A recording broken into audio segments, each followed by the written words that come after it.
하나님의 말씀 봅니다. 하나님의 말씀은 요한복음 14장 2절부터 3절까지 말씀 중에서 2절과 3절 두 절의 말씀 다 함께 봉독하도록 하겠습니다. 요한복음 14장 2절과 3절 화면 위에 띄었습니다. 봉독합니다. 내 아버지 집에 갈 곳이 많도다. 그렇지 않으면 너희에게 일렀으리라. 내가 너희를 위하여 거처를 예비하러 가노니 가서 너희를 위하여 거처를 예비하면 내가 다시 와서 너희를 내게로 영접하여 나 있는 곳에 너희도 있게 하리라. 아멘. 자, 예수님이 예비하신 처소라는 말씀을 가지고 여러분들과 함께 계속 은혜를 나누도록 하겠습니다. 이 말씀에 대해서는 우리가 구원이 무엇인지, 예배가 무엇인지에 대해서 여러분들과 아주 기본적이지만 매우 중요한 내용들이 있기 때문에 여러 시간에 걸쳐서 이 말씀들을 계속적으로 나누도록 하겠습니다. 그래서 제가 다음 주도 그리고 그 다음 주도 계속해서 이 말씀으로 여러분들과 은혜를 나눌 겁니다. 그러니까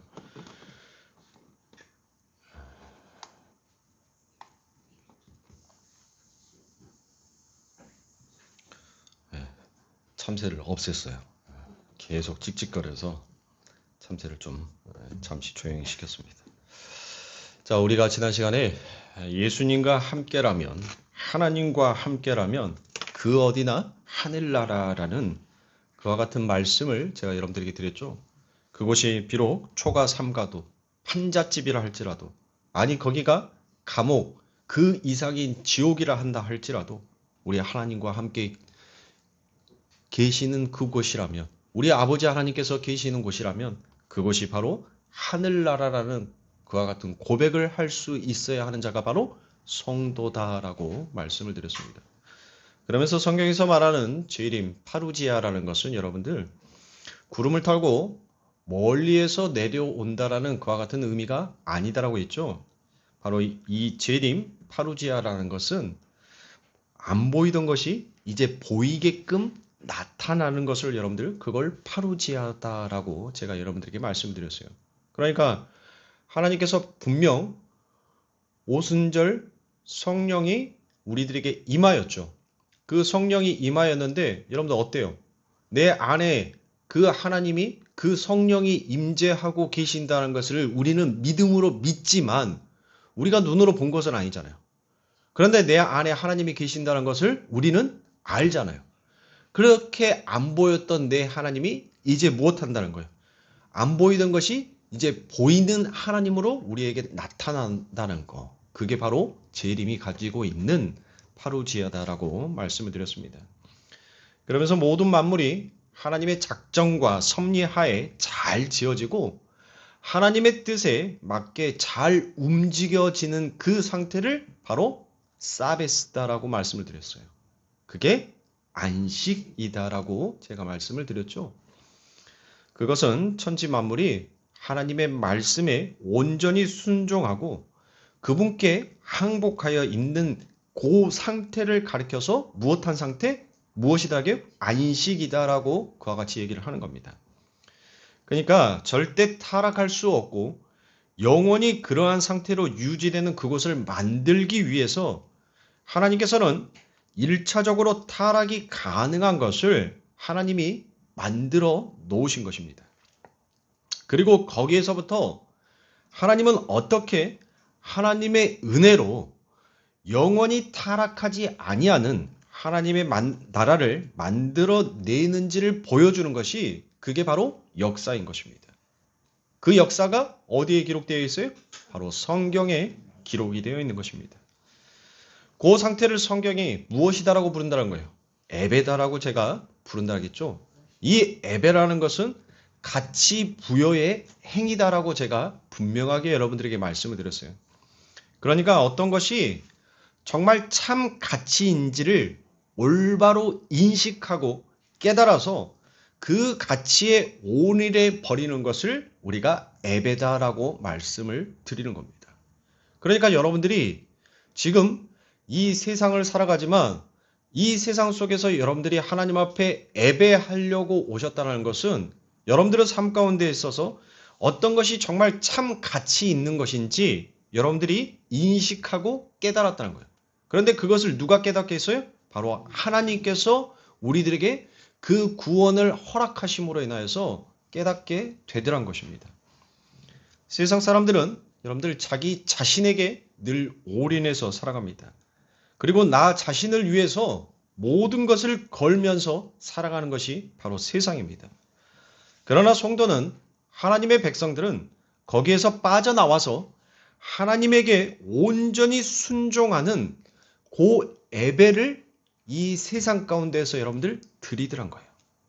하나님만이 참 가치 있으며 하나님만이 영광의 주인이심을 그리고 모든 만물이 인정하고 그 앞에서 순종하고 의존하는 것이 바로 워십입니다.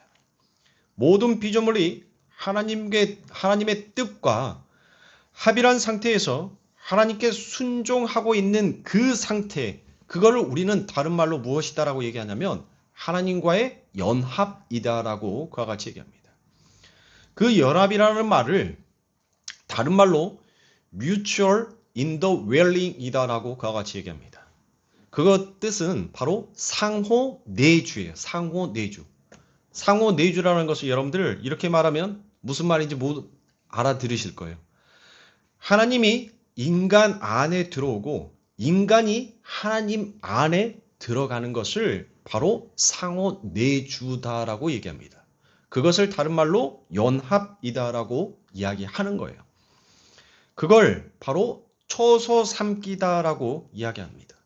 그게 바로 하나님께서 이 우주 만물을 창조하신 창조의 목적인 것이에요. 그 상호 내주라는 것은 인간과 하나님, 하나님과 하나님 사이에서만 여러분들 가능한 거예요. 인간과 인간 사이에서는 여러분들 절대로 그것은 가능하지 않습니다. 그것을 하나님이 어떻게 완성해 내었는지를 이제 하나님께서는 이 역사를 통하여서 여러분들 보여주기 시작한 겁니다. 그래서 우리 주님께서 여러분들 이 땅에 오셔서 보이지 아니하는 그 하나님이 보이는 하나님으로 이 땅에 오셔서 무엇을 말씀해 주셨어요? 내가 바로 이 일을 하기 위해서 왔다라고 얘기합니다.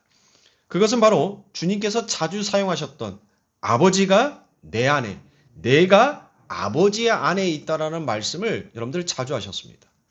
그런데 주님께서 그 하나님과 자신의 관계, 하나님과 하나님의 관계만을 가지고 얘기하는 것이 아니라 인간과 하나님의 관계도 우리 주님께서 말씀을 하더란 거예요.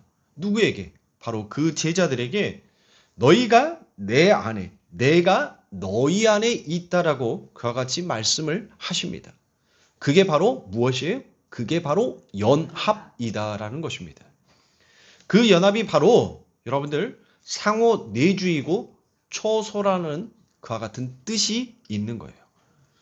그 말을 다시 바꿔서 연합과 초소를 이 말을 여러분들 다른 말로 표현한다면 그게 뭐예요? 사베스 안식인 거예요. 안식. 그러니까 하나님의 안식이 이 우주의 안식이 바로 하나님의 창조의 목적이었다는 것입니다. 그걸 무엇으로 하나님께서 표현을 해주셨어요? 안식이로 표현을 하시더란 거예요. 창세기 1장에서부터 시작했던 그 6제까지의 하나님의 그 창조가 그 창조의 목적이 무엇인지를 하나님은 7째 날에 말씀하여 준 거예요. 그러니까 그 모든 것들의 목적이 바로 무엇이라는 거예요? 그게 안식이란 거예요. 그러면 그 안식은 뭐예요? 하나님과 하나님의 백성이 연합이 되어서 한 초소에 거주하는 것을 여러분들 안식이라고 얘기를 하는 거라니까요. 그걸 안식이다라고 얘기해요. 따라서 우리는 창세기에서 나오는 하나님의 그 안식을 하나님의 거처 삼으심, 하나님의 초소 삼으심으로 여러분들 해석할 수도 있어야 하는 겁니다. 안식이 바로 여러분들 거주의 개념이다라고 제가 방금 말씀을 드렸으니까. 그렇게 상호 거주가 될 때 그 상태를 우리는 연합하는 거다라고 그와 같이 얘기합니다. 그리고 그 연합의 상태에서 쌍방의 뜻이 하나가 되어 여러분들 거기에서 순종이 나오는 것을 뭐라고 해요? 그걸 에베다라고 이야기하는 거예요. 그러니까 여러분들 이 안식도 연합도 에베도 전부 다 뭐예요? 우리가 말하고 있는 이 거처까지도 전부 다 똑같은 말이란 거예요. 똑같은 뜻. 하나님의 창조의 목적 안에 담겨져 있는 똑같은 뜻을 가지고 있는 이야기인 것입니다. 그러니까 어느 거 하나만 따로 독립적으로 노는 것이 없어요. 모든 것이 연결되어서 그게 바로 하나님의 창조의 목적이다라는 그 목적, 그 핵으로 여러분들 융화가 되더란 겁니다. 그러니까 여러분들이 이제 그 모든 것들을 연결하실 수 있어야 됩니다. 왜 주님의 초소 예비가 창조의 목적이었다라고 제가 말씀을 드렸는지 여러분들이 이제 아실 겁니다. 아시겠죠? 모르세요? 다시 해줘요? 요한복음 14장으로 다시 갈까요, 우리? 왜 갑자기 입을 다들 닫고 있지? 다 알고 있을 거라 생각합니다. 자, 그런데 인간이 죄를 짓자 하나님은 인간을 무엇했어요? 그 에덴에서 쫓아내셨습니다. 이제 하나님의 안식은 여러분들 무엇한 거예요? 깨져버린 거죠. 근데 여러분들 한번 생각해 보세요. 하나님의 안식이 여러분들 깨질 수가 있나요? 그런데 어떻게 보면 아담과 하와가 죄를 지음으로 말미암아서 그 하나님께서 말씀하셨던 그 안식이 마치 깨진 것처럼 보이잖아요. 그러면 그거는 지금 하나님께서 이 모형을 통해서 이 이야기를 통하여서 내가 지금 진짜로 하고 싶은 이야기가 무엇인지를 하나님께서 설명해 주기 위해서 하나의 상징과 표현으로 여러분들 그 설정을 해 놓은 거예요. 여러분들 만약에 전지전능하신 하나님께서 인간의 우발적인 자발적인 어떤 실수로 인하여서 그 하나님의 계획이 틀어지고 그 하나님의 안식이 깨진다라고 한다면 우리가 믿고 계신 그 하나님이 어떻게 신실하신 하나님이다라고 말할 수 있으며 어떻게 전지전능하신 하나님이다라고 말할 수가 있겠냔 말이에요. 하나님의 안식은 여러분들 절대로 깨질 수가 없는 것입니다.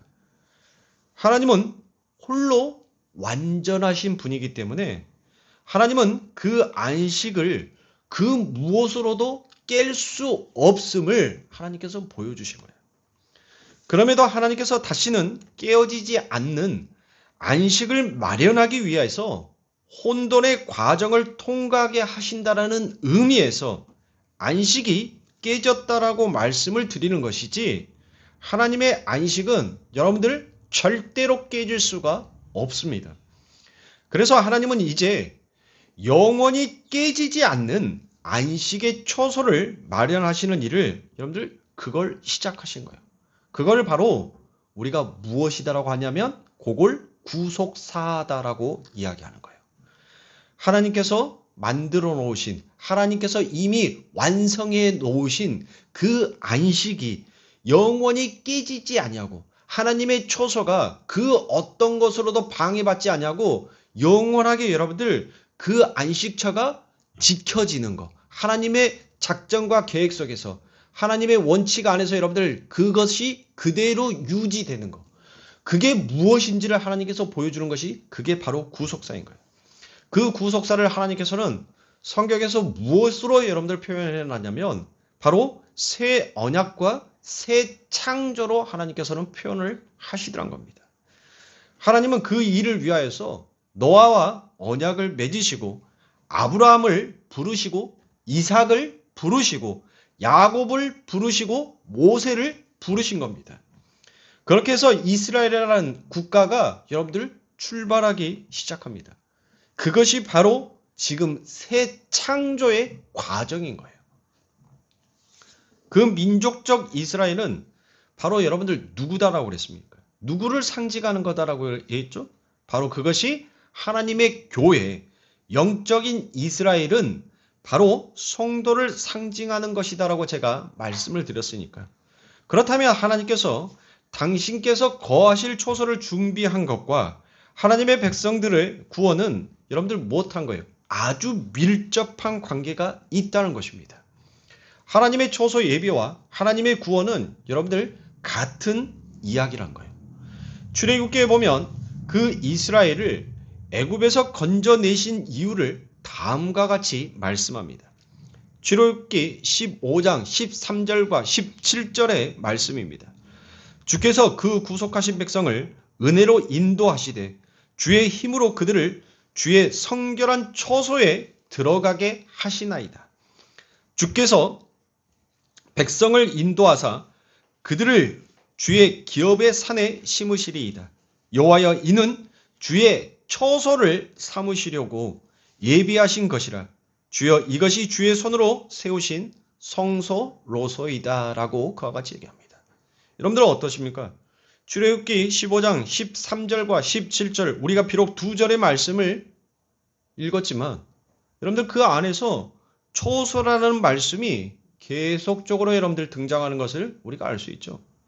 13절에 보면 하나님께서 하나님의 백성을 구원해 내시는 것은 그들을 하나님이 만들어 놓으신 성결한 초소에 들어가게 하기 위함이라고 여러분들 기록하고 있습니다. 이 부분을 여러분들이 잘 기억하셔야 돼요. 그리고 17절에 보시면 무엇이다라고 얘기합니까? 바로 그 일이 이스라엘 백성들을 주님의 초소를 삼기 위함이었다라는 것을 여러분들 17절에서 설명을 해주고 있죠. 13절에서 여러분들 뭐예요? 13절에서 성결한 초소로 들어가는 것이 무엇인지를 17절이 여러분들 뭐라고 얘기해요? 주님의 초소를 삼기 위함이다라고 여러분들 그렇게 설명을 해주더란 겁니다. 그러니까 쉽게 이야기하면 하나님께서 우리를 구원하셔서 영원한 초소를 주시는 것은 하나님께서 우리를 초소로 삼는다라는 말과 같은 말인 거예요. 그걸 뭐라고 한다고 했죠? 바로 그것을 연합이다라고 그와 같이 얘기하는 거예요. 그걸 상호 내주다라고 그와 같이 하는 겁니다. 그걸 여러분들은 머릿속에서 이 초소라는 것을 잘 기억하시고 여러분들 계속 성경의 말씀을 여러분들이 찾아보시기 바랍니다. 신명기 33장 27절의 말씀입니다. 영원하신 하나님이 너희 초소가 되시니 그 영원하신 팔이 내 아래에 있도다. 그가 내 앞에서 대적을 쫓으시며 멸하라 하시도다라고 그와 같이 말씀합니다. 지금 출애굽기에서 하나님께서 하나님의 백성들을 구원해 내시죠. 그렇죠. 그들을 가나안에 넣으시는 것을 하나님이 마련한 초소를 주심이라고 분명히 그와 같이 말씀하셨어요. 우리 위 구절에서 여러분들이 출애굽기의 그 말씀을 기억하면서 지금 여러분들 계속 내려오셔야 돼요. 그러니까 놓치시면 안 돼요. 놓치시면 삼천포 갔다 오지 말란 말이에요. 삼천포 갔다 오지 말고 여러분들 직진하셔야 돼요. 아시겠죠? 자, 하나님이 마련하신 초소를 주심이라고 하셨는데 그렇죠. 출애굽기 15장 17절에서 이스라엘 백성들을 주님의 초소를 삼기 위함이다라고 그러고 이제 신명기에서는 그 초소가 또 무엇이다라고 얘기를 하는가 하면 하나님이다라고 그와 같이 이야기를 하더란 것입니다. 자, 가나안, 이스라엘, 하나님, 하나님의 초소 그렇죠? 그 말들이 그렇게 등장을 하는 거예요.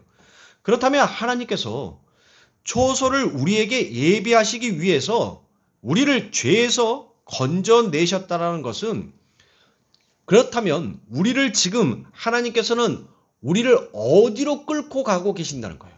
어디로? 자, 가나안, 이스라엘, 하나님, 하나님의 초소. 그러면 하나님께서 우리를 초소 삼기 위함이다라고 말씀하셨잖아요.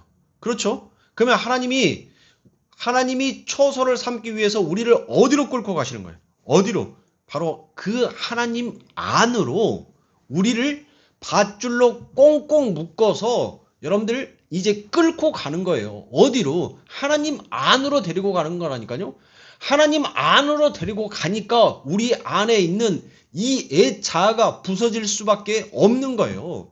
그 하나님은 죄를 보면 뭐 한다겠어요? 죄를 보면 돌진한다니까요. 그 죄를 반드시 삭제시키는 분이 우리 하나님이세요. 그렇다면 하나님의 백성을 하나님 안으로 끌고 들어간다는 것은 우리 안에 있는 이 죄를 뭐 한다는 거예요? 하나님께서는 이제 너희를 박살내기로 너희 안에 있는 그 애차, 그 죄의 본성을 내가 이제 박살을 낼 거야. 하나도 남지 아니하고 돌 위에 돌 하나도 남지 아니하고 내가 그렇게 모든 것들을 다 부셔버릴 거야. 그리고 그 위에 이제는 영원히 흔들리지 아니하는 바로 너희에게 그 집을 내가 주겠어. 그거라니까요. 그러니까 돌 위에 돌 하나도 남지 않고 하나님께서 그 성전을 허문다는 것은 뭐 하는 거예요, 여러분들? 그걸 보여주는 거라니까요. 그게 무엇인지를 돌 위에 돌 하나도 남지 않냐고 내가 모든 것들을 무너뜨린다는 것이 그게 무엇인지를 여러분들 보여주는 거예요. 그리고 그 일을 내가 반드시 행하겠다는 것을 여러분들 이 역사 속에서 하나님께서는 증거로 표로 보여줬잖아요.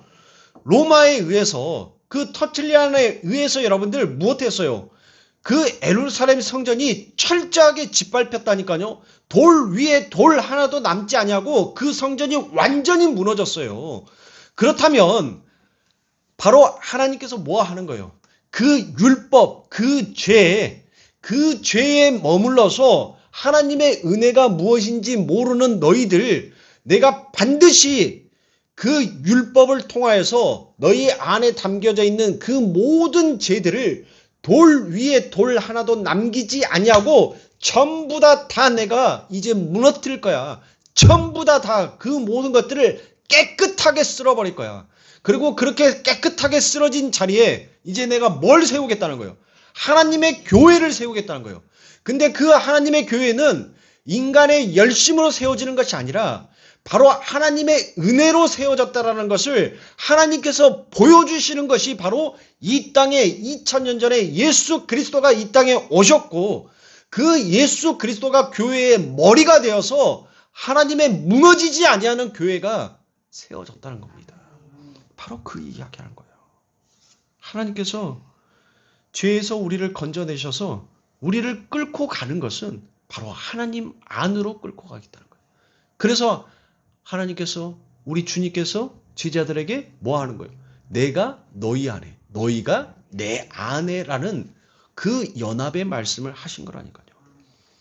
그래서 삼위일체 속으로 우리를 이 더러운 만물 중에 가장 더러운 우리를 확 끌어당기셨다가 바로 하나님의 삼위일체 속으로 그분의 신의 성품 속으로 우리를 뭐 하는 거예요? 참여시켜버리는 것입니다.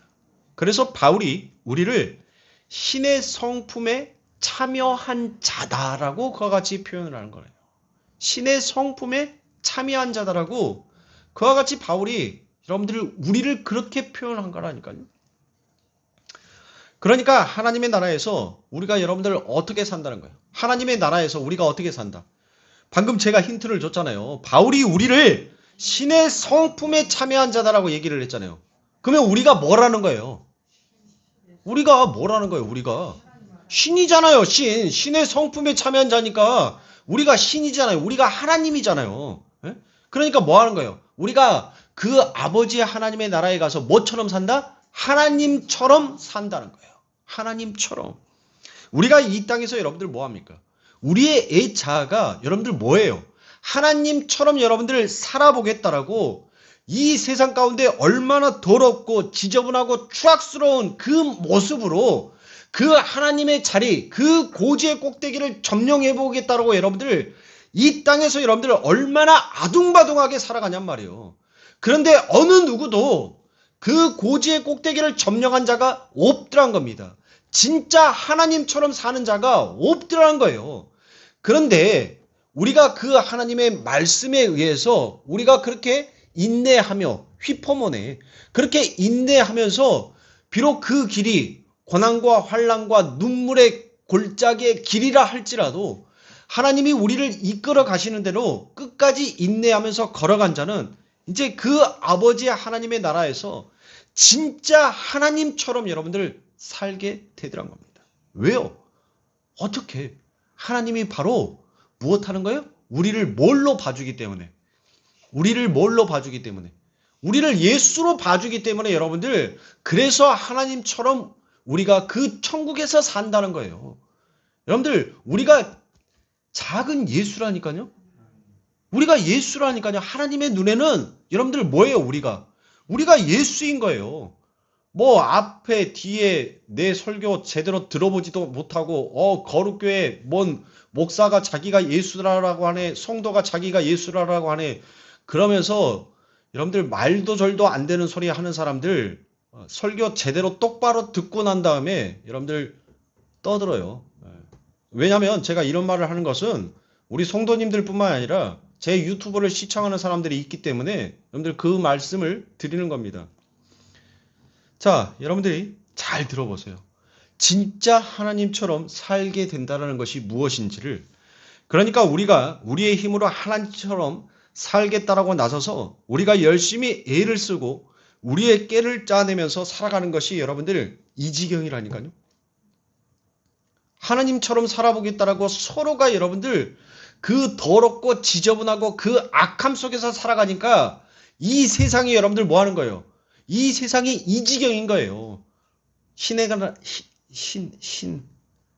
불렀나요? 아니, 세상은 요지경, 신신해가 불렀던 것처럼. 세상은 요지경인 거예요. 절대 세상이 여러분들 평온할 수가 없어요. 이 세상이 여러분들 잔잔한 호수처럼 여러분들 그렇게 될 수가 없다니까요. 세상은 더 요지경으로 흘러갈 거예요. 신신해가 불렀던 것처럼. 세상은 요지경 속이다. 그래요. 요지경으로 가는 거예요. 이 세상에. 왜?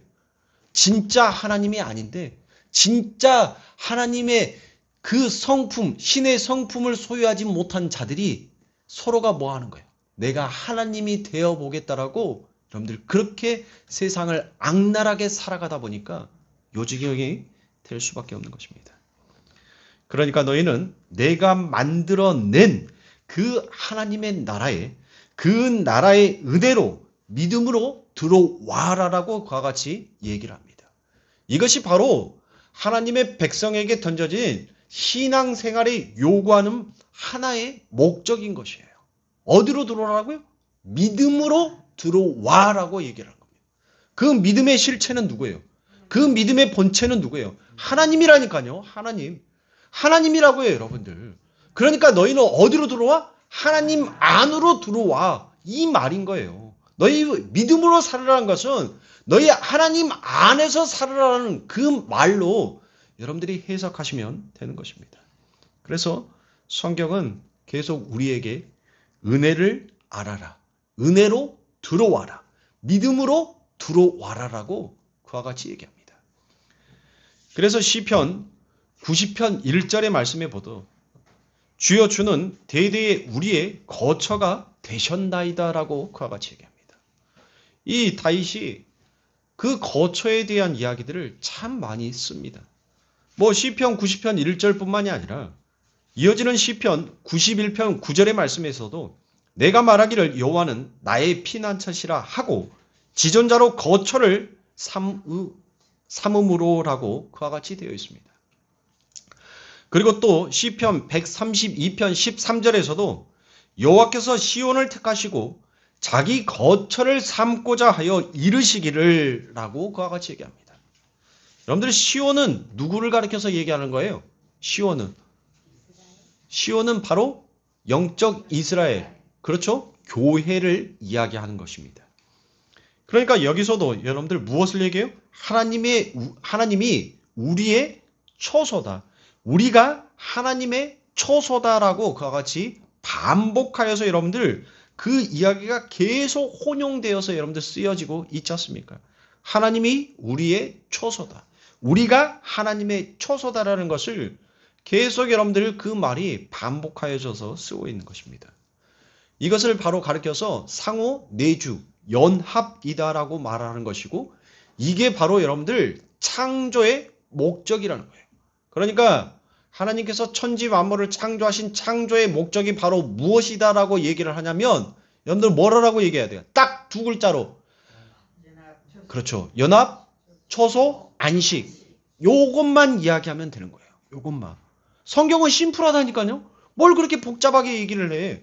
저는 여러분들한테 복잡하고 풀어서 얘기하는 것은 어떻게 해서든 여러분들이 좀 복음을 이해하시라라고 이 설명 저 설명을 하기 때문에 여러분들을 최대한으로 이해시켜서 이 복음이 여러분들의 머릿속에 남게 하기 위해서 저는 구구절절 성경을 찾아가면서 여러분들에게 설명을 드리는 거지. 여러분들 하나님의 복음의 말씀은 정말 심플한 거예요. 어려운 게 아니라니까요. 그 창조의 목적은 바로 안식이다라고 여러분들 그렇게 말을 해도 무방한 겁니다. 그런데 그 온전한 연합이 되기 위해서는 한쪽에서 완전한 순종을 여러분들 뭐 해야 돼요? 해버려야 하더란 것입니다. 절대 거기에 자기 주장이 요만큼이라도 남아있으면 여러분들 큰일 나는 겁니다. 절대로 안 되는 거예요. 그것을 우리에게 이성과 인격을 갖고 있는 우리에게 하나님께서 뭐 하게 해주시는 거예요? 그걸 깨닫게 해주시는 거예요. 무엇을 통하여서? 이 신앙생활을 통하여서 우리가 겪는 고난과 환난과 역경을 통하여서 여러분들 이게 바로 무엇인지를 아는 거예요. 이게 바로 무엇인지를. 그래서 성경은 여러분들 교회예요. 너희는 은혜를 알라, 은혜를 배우라, 믿음으로 들어와라 라고 그와 같이 얘기를 하는 거예요. 그러니까 여러분들이 이 땅에서 신앙생활을 통해서 여러분들이 알아야 할 것은 바로 은혜가 무엇인지, 구원이 무엇인지, 믿음이 무엇인지 여러분들이 확실하게 그것을 정리하고 가셔야 한다니까요. 다른 거 필요 없어요. 아니 뿌리 깊은 나무가 여러분들 뭐 하는 거예요? 그 바람에 잘 견딜 수가 있어요. 그런데 뿌리가 없는 나무는 여러분들 결국은 작은 바람에도 홀라당하고 뽑아질 수밖에 없다니까요. 여러분들이 다른 거에 대해서 애쓸 필요가 없어요. 여러분들은 신앙 가운데 있어서 진짜 중요한 것은 그 하나님의 은혜를 아는 것이고 그 하나님의 은혜를 아는 자는 그 하나님께서 주신 그 믿음을 통하여서 하나님 안으로 들어가기를 소망하는 겁니다. 그게 교회가 해야 할 진짜 본질인 거예요. 그 본질을 놓치면 아니 된 겁니다. 이것도 똑바로 안 되어 있는데 여러분들 다른 것을 구차하게 한다? 그건 여러분들 하나님 앞에 아무런 의미가 없는 거예요. 교회가 이게 정말 든든하게 뿌리가 되었었을 때 그 위에 여러분들 뭐가 있는 거예요? 전도도 있고 복음의 선교도 있는 거고 구제도 있는 거예요. 그런데 내가 그 은혜가 무엇인지, 구원이 무엇인지, 믿음이 무엇인지, 내가 아직 내 마음속에 확신도 없고 늘 흔들리는 가지처럼 그렇게 흔들리는 자가 여러분들 선교를 한다 한들 그 순간뿐이라니까요. 구제를 한다 한들 그 순간뿐인 거예요. 진짜 하나님의 복음 안에 들어가 있으면 내 삶이 바로 전도가 되는 거고 내 삶이 선교가 되는 거고 내 삶이 구제가 되는 거예요. 왜? 불쌍한 사람을 그냥 지나칠 수가 없거든요. 그 하나님의 복음의 말씀을 위해서 내가 서 있는 이 땅 사마리아 발끝 내가 서 있는 그 발끝이 사마리아 땅이니까 그곳에서 뭐 하는 거예요? 하나님의 복음을 전하는 거예요. 내가 너에게 이제 물을 대겠다. 내게 물을 주라. 그 말이 뭐라 했어요? 내가 이제 너에게 물 없는 너에게 물을 대줄게. 이게 바로 하나님의 복음의 전도요. 선교라는 겁니다. 그런데 전부 다 뭐만 남아있어요? 모형만 남아있잖아요. 그 안에 본질은 없고 모형만 남아있잖아요. 그러니까 저는 싫은 겁니다. 싫은 거예요. 그래서 우리는 여러분들 교회 안에서 그걸 배우기를 소망해야 합니다. 목사는 그것을 성도에게 바르게 가르쳐 줄 수 있어야 하는 거예요. 그것을 하지 아니하는 교회가 여러분들 다른 것을 강요한다는 것은 그건 하나의 기업을 운영하는 것과 똑같은 것입니다. 아닙니다. 교회는 여러분들 기업이 아니에요. 그것을 정확하게 알아야 합니다. 그래서 성경은 교회를 여러분들 뭐라라고 얘기합니까? 예수라라고 이야기를 하더란 것입니다. 벌써부터. 그러니까 여러분들은 뭐예요? 예수인 거예요. 그래요. 여러분들은 작은 예수입니다. 이 명확한 근거가 바로 고린도전서 12장 12절의 말씀에 나와 있습니다. 몸은 하나인데 많은 지체가 있고 몸의 지체가 많으나 한 몸인과 같이 그리스도도 그러하니라 라고 말씀합니다. 지금 이게 여러분들이 무엇을 설명하는 거예요? 바로 교회를 설명하는 것입니다. 몸은 하나인데 많은 지체가 그 한 몸을 이루고 있는 것처럼 교회도 예수라라는 머리를 두고 많은 지체로 거기에 붙어 있다는 것입니다. 바로 그 이야기를 하는 거예요. 그런데 뭐라 그래요? 몸이 하나인데 많은 지체가 있고 몸의 지체가 많으나 한 몸인 것과 같이 교회도 그러하니라가 아니라 그리스도도 그러하니라라고 그와 같이 얘기를 하지 않습니까? 그러니까 여러분들은 지금 벌써부터 누구라는 거예요? 그래요. 여러분들은 벌써부터 예수라는 거예요. 하나님의 눈에는 여러분들이 무엇으로 보이는 거예요? 바로 내 아들로 하나님은 그렇게 보고 계시더란 것입니다. 그러니까 하나님은 여러분들 뭐 하는 거예요? 예수라는 그 안경을 끼고 우리를 보시기로 작정하셨기 때문에 여러분들 뭐 하는 거예요? 우리를 그 하나님의 아들로 보고 있더란 것입니다. 여러분들 이제 날씨가 더워졌어요. 그래서 선글라스들을 많이 낍니다. 참 거리를 걸어가다 보면 각양각색의 선글라스들을 끼고 다니는 사람을 많이 봅니다. 어떤 사람들은 빨간색 선글라스를 끼고 다니는 사람은 아마 온통 세상이 붉게 보일 것입니다. 파란색 선글라스를 끼고 다니는 사람은 온통 세상이 파랗게만 보일 것입니다. 늘 마찬가지입니다.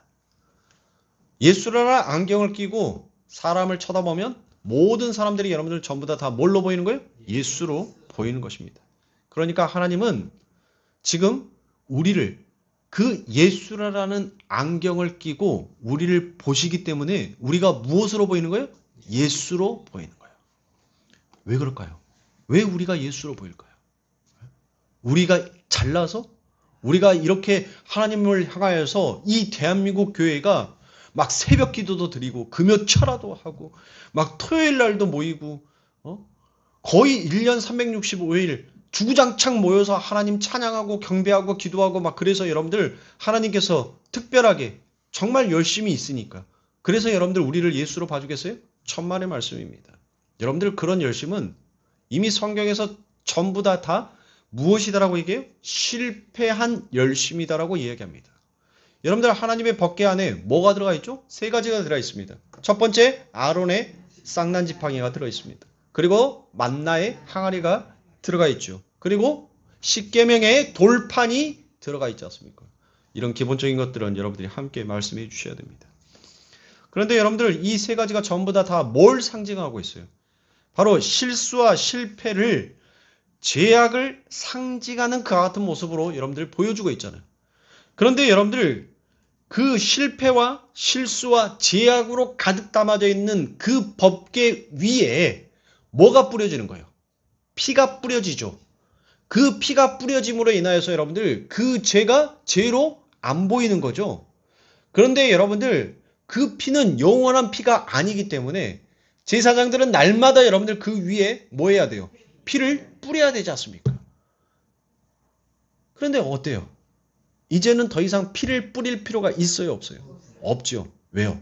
예수 그리스도께서 그 법궤 안에 우리의 모든 죄악들을 바로 예수 그리스도의 피로 덮어버렸기 때문에 여러분들 뭐 하는 거예요? 하나님이 위에서 쭉 하고 내려다 보니까 뭐만 보이는 거예요? 내 아들의 피만 보이는 거예요. 그 밑에 그 아래의 것은 여러분들 보여요? 안 보여요? 안 보이는 거예요.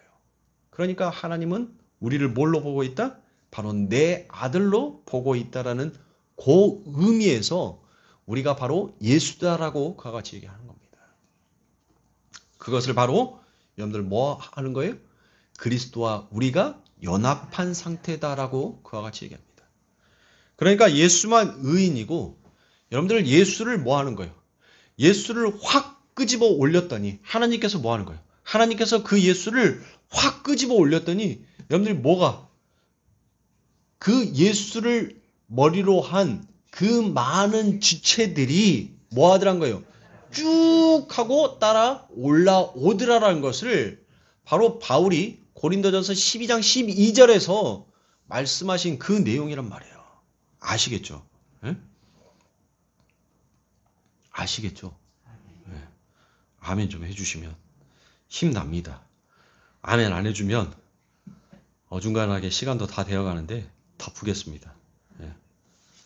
더 많이 듣고 싶으면 아멘을 해주세요. 자, 그래서 고린도전서 10장에서 여러분들 뭘 얘기하는 거예요? 모세 속에서 이스라엘이 홍해를 건넜다라고 이야기를 하죠. 그렇죠? 모세에게 속하여라고 되어 있어요. 모세에게 속하여 이스라엘이 홍해를 건넜다라고 그와 같이 얘기한다니까요. 그러니까 왜 여러분들 그렇게 얘기하겠어요? 왜? 무엇 때문에 여러분들 그렇게 얘기하겠냔 말이에요.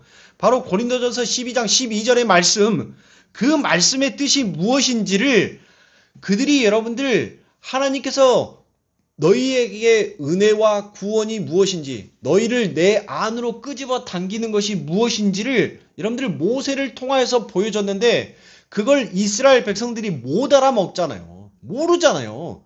하나님은 여러분들 이스라엘의 오합지졸 그 안에 우죽순처럼 여러분들 있는 그 이스라엘 백성들이 이뻐 보이는 게 아니란 말이에요. 하나님은 뭐 하는 거예요? 하나님은 모세를 택하였다니까요. 모세를 선택했어요. 모세를 그 이스라엘의 민족의 대표로 하나님은 뽑은 거예요. 그 이스라엘 모세를 뽑았더니 뭐 하더란 거예요? 그 모세 뒤에 그 몸이 하나인데 그 많은 지체들이 뭐 하더란 거예요? 쭉 딸려오더란 거예요. 그걸 지금 보여주는 거라니까요. 그걸 보여주기 위해서 여러분들 뭐 하는 거예요?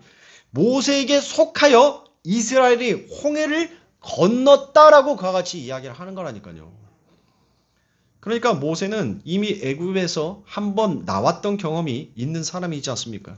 그가 홍해를 먼저 건넜다라는 뜻이 아니라 애굽에서 먼저 나왔던 그 존재에게 다른 백성들을 연합을 시켜서 하나님이 모세만 확 끌어올렸더니 그랬더니 무엇 하더란 거예요? 모세에게 속하여 이스라엘이 주렁주렁 매달려 올라오더란 것입니다. 이거는 왜 굳이 그런 표현을 쓰는가 하면 예수 안에서 우리가 구원을 받는 그 방법이 이것밖에 없다라는 것을 여러분들 말해 주는 거예요. 하나님은 여러분들 죄송합니다. 저와 여러분들을 구원하기 위해서 오신 게 아니에요. 하나님은 오직 당신의 아들 예수만 구원하십니다. 예수를 구원했는데 그 예수가 우리를 뭐 하는 거예요? 그 예수가 우리를 꽉 안고 있는 거예요. 난 너랑 절대 떨어질 수가 없어. 여러분들 말했잖아요. 노예가 그 주인의 집에서 열심히 일을 하다가 7년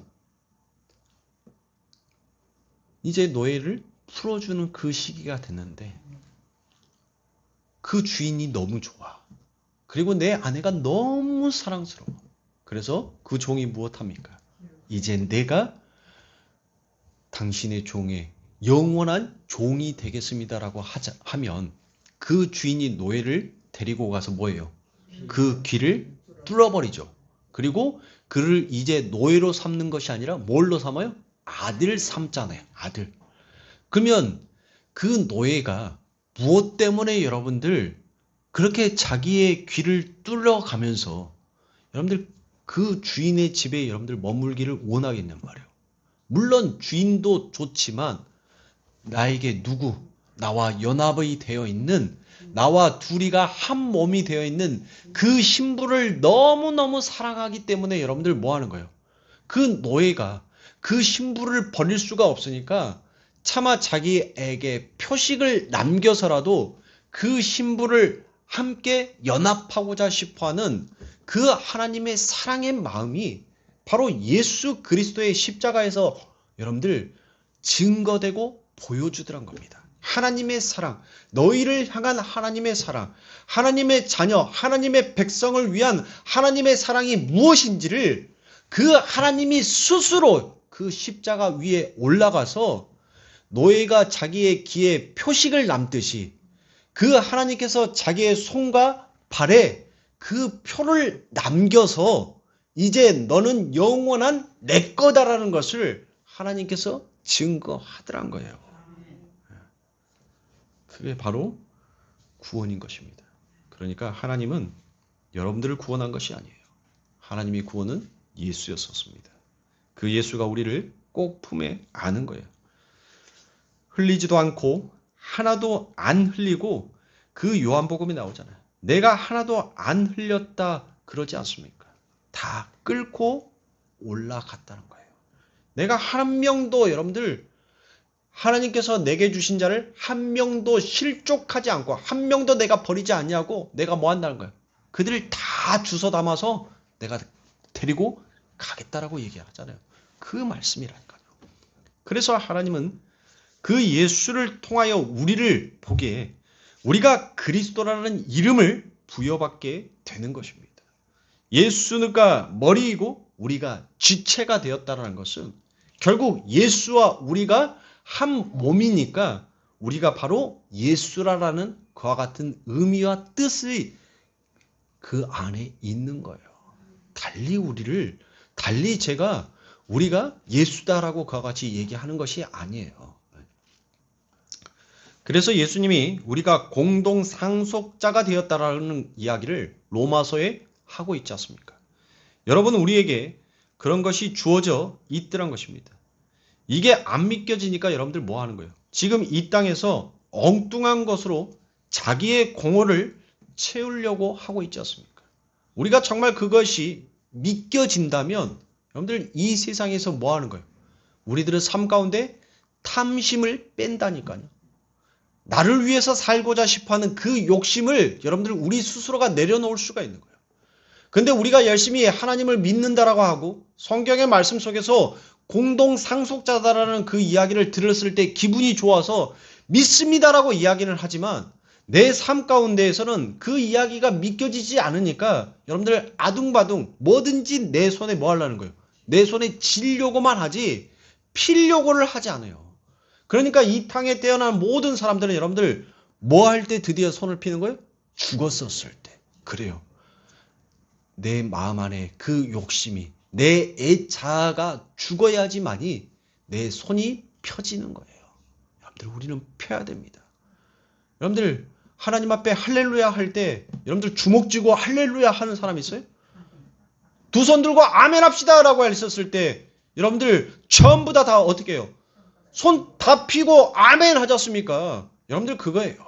우리의 욕심을 버리는 거예요. 우리의 손에 쥐고 있었던 것을 이제 하나님 앞에 피고 하나님 나는 아무것도 없는 자요. 아무것도 아닌 자입니다라는 것을 우리가 두 손 들고 할렐루야 아멘 이라라고 여러분들 그와 같이 외치는 거라니까요. 두 손 불꾹 쥐고 할렐루야 아멘 하는 자 없지 않습니까? 바로 하나님의 말씀이 얼마나 내가 가지고 있는 믿음의 본질이 무엇인지를 여러분들 우리들의 삶 가운데 우리가 그것을 통해서 깨우치는 거예요. 거기가 얼마나 좋고 얼마나 아름답고 그 제약이 없는 곳이 얼마나 평안하고 기쁜 곳인지를 우리가 성경을 통해서 너무 못 배운 것입니다. 헌금 많이 하고 봉사 많이 하고 선교 많이 하면 우리에게 주어질 그 복에 대한 것만 여러분들 많이 배웠어요. 이 대한민국 교회가 병들어 버리는 것은 진짜 성경 안에 담겨져 있는 그 하나님의 말씀이 무엇인지를 그 은혜가 무엇인지를 은혜 안으로 들어와라 믿음 안으로 들어와라는 그 말씀을 우리가 배우기보다 내가 어떻게 하면 하나님 앞에 복을 받을까만 여러분들 너무 많이 배웠기 때문에 믿음의 뿌리가 여러분들 점점 얕아지니까 결국은 그 뿌리채 여러분들 흔들리게 되더란 거예요. 여러분들 이 세상 가운데서 잘 먹고 잘 사는 것만 연구하지 마세요. 정말 내가 어떻게 하면 내 손에 힘을 빼고 그 하나님의 말씀 앞에 온전히 순종할 수 있는지, 그리고 내가 어떻게 해야지 진짜 가치 있는 그 하늘의 복을 내가 누릴 수 있는지를 여러분들 연구하고 고심해야 할 것입니다. 그렇게 살아야 돼요. 그래서 하나님의 나라는 있어도 되고 없어도 되어버린 오늘날의 현실에 바로 성도라는 교회의 자세의 모습이 아니라 정말 우리의 힘을 빼고 하나님이 없으면 나는 이 세상에 아무것도 필요가 없습니다. 하나님이 없으면 나는 이 세상에 그 무엇도 기대할 수가 없습니다. 하나님이 안 계시면 나는 이 세상에서 두려워 죽을 수밖에 없습니다라고 그렇게 가셔야 하는 겁니다. 그 하나님의 새 언약의 내용이 바로 다윗의 이야기에서 여러분들 다시 한번 반복이 되어서 나오더란 겁니다. 여기까지만 할 테니까 마지막까지 힘내셔서 잘 들으시기 바랍니다. 사무엘하 7장 5절부터 7절의 말씀입니다. 가서 내 종 다윗에게 말하기를 여호와의 말씀이 내가 나를 위하여 나의 거할 집을 건축하겠느냐. 내가 이스라엘 자손을 애굽에서 인도하여 내던 날부터 오늘날까지 집에 거하지 아니하고 장막과 해막에 거하며 행하였나니 무릇 이스라엘 자손으로 더불어 행하는 곳에서 내가 내 백성 이스라엘을 먹이리라고 명한 이스라엘 어느 지파에게 내가 말하기를 너희가 어찌하여 나를 위하여 백향목 집을 건축하지 아니하였느냐라고 말하였느냐라고 그와 같이 얘기하지 않습니까? 그렇죠. 다윗이 여호와의 초소 성전을 건축하겠다라고 하자 하나님께서 말씀합니다. 내가 언제 사람이 만든 곳에 거하는 거 봤냐라고 이야기합니다. 그러면서 다윗의 성전 건축을 하나님께서 막으시죠. 하나님의 초소 건축을 막았습니다.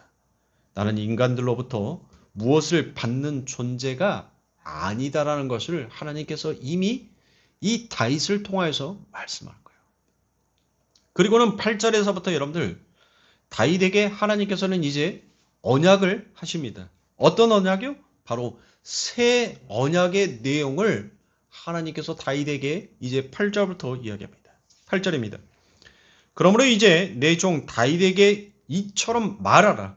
만군의 여호와께서 이처럼 말씀하시기를 내가 너를 목장 곧 양을 따르는 데서 취하여 내 백성 이스라엘의 주권자를 삼고 내가 어디를 가든지 내가 너와 함께 있어 내 모든 대적을 내 앞에서 멸하였은즉 세상에서 존귀한 자의 이름같이 내 이름을 존귀케 만들어 주리라라고 말씀합니다. 보세요. 하나님께서 뭐 한다는 거예요? 반드시 내가 너희들의 삶 가운데에서 그 죄를 다 멸하여 버리겠다는 거예요. 그리고 난 다음에 이제 뭐 한다는 거예요? 그리고 난 다음에 신의 성품에 참여한 자처럼 내가 너희를 나와 연합한 진짜 하나님의 거처로 내가 만들겠다는 거예요. 그렇게 만들겠다는 거예요. 하나님께서 다윗이 아무것도 한 것이 없는데 그 위에 분명하게 말씀하셨습니다.